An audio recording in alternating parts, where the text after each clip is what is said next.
Hello everyone, চলে এসেছি আরও একটা নিউ মিনি ব্লগ নিয়ে। আজ ছিল অমাবস্যায় তারা মায়ের পুজো, আর সেটা ছিল আমার মামা বাড়িতে।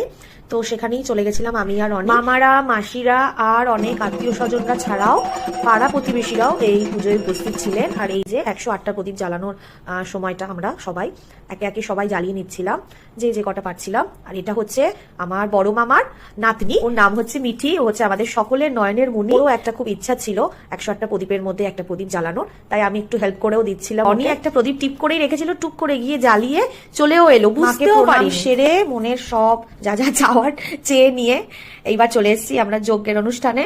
এই যে যজ্ঞ পর্ব চলছে, ঠাকুরমশাই খুব ভালো পুজো করছিলেন, ভালোই লাগলো দেখে। যেহেতু জিলিপি বাড়িতে একা ছিল, তাই বাড়ি ফেরার একটা তাড়া থেকেই যায়, তাই আমরা তাড়াতাড়ি করে ভোগ খেয়ে নিয়ে ওখান থেকে আবার বেরিয়ে পড়লাম। তারা মায়ের আশীর্বাদে সবাই ভালো থেকো, সুস্থ থেকো, আর দেখা হচ্ছে একটা নেক্সট ব্লগে। চলো, টাটা।